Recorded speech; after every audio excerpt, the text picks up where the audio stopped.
केंद्रीय कर्मचारियों के लिए 8वां वेतन आयोग अब सिर्फ चर्चा का विषय नहीं है, बल्कि आयोग का गठन हो चुका है और कर्मचारियों, पेंशनर्स और दूसरे हितधारकों से सुझाव लेने की प्रक्रिया भी चल रही है।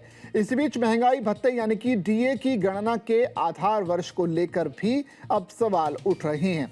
अभी केंद्रीय कर्मचारियों के डीए की गणना के लिए सीपीआई आईडब्ल्यू यानी कि consumer price index for industrial workers का इस्तेमाल होता है।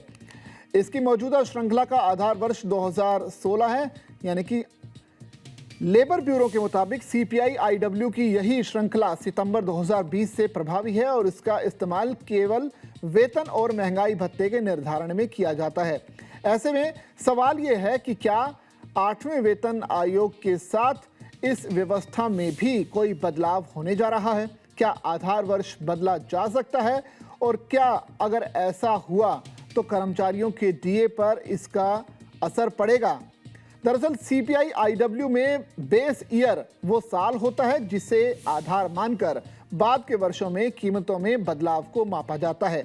मौजूदा सीपीआई आईडब्ल्यू श्रृंखला में 2016 को 100 माना गया है।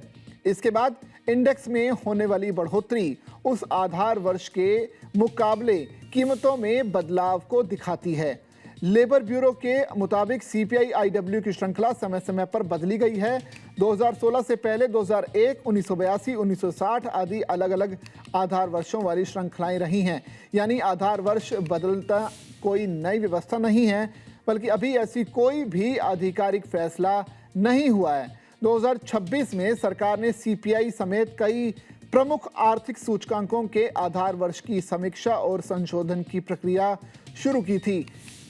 एमओएसपीआई ने सीपीआई के आधार वर्ष 2024 करने का फैसला किया है। सूत्रों की माने तो अब 1 जनवरी 2026 से लागू होने वाले 8वें वेतन आयोग में सरकार डीए की जो गणना के लिए बेस ईयर को भी बदल सकती है। इसका मतलब यह है कि सरकार ने 2026 को नया सीपीआई आईडब्ल्यू आधार वर्ष घोषित कर सकती है।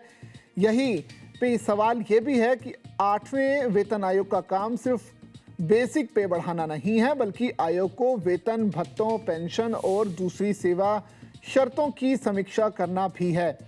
सरकार की टर्म्स ऑफ रेफरेंस के मुताबिक आयोग को आर्थिक स्थिति, राजकोषीय अनुशासन और कर्मचारियों के मौजूदा वेतन भत्तों समेत कई पहलुओं को ध्यान में रखकर बनाया गया। इसलिए नई व्यवस्था में डीए को किस तरह से एडजस्ट किया जाएगा, किस तरह से नई गणना शुरू होगी और नया वेतन ढांचा कैसा होगा, ये अंतिम रूप से आयोग की सिफारिश और सरकार की मंजूरी के बाद ही पूरी तरह से साफ हो पाएगा।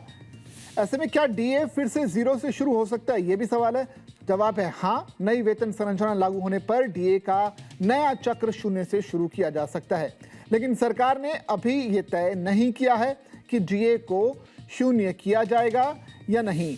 वेतन आयोग के लागू होने पर आमतौर पर नई बेसिक पे तय की जाती है और उसके बाद डीए की नई गणना इसी संशोधित वेतन संरचना पर आगे बढ़ती है।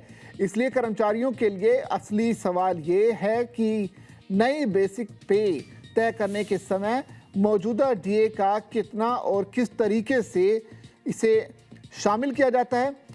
यही वजह है कि फिटमेंट फैक्टर और डीए का संबंध इस बार बेहद महत्वपूर्ण होगा।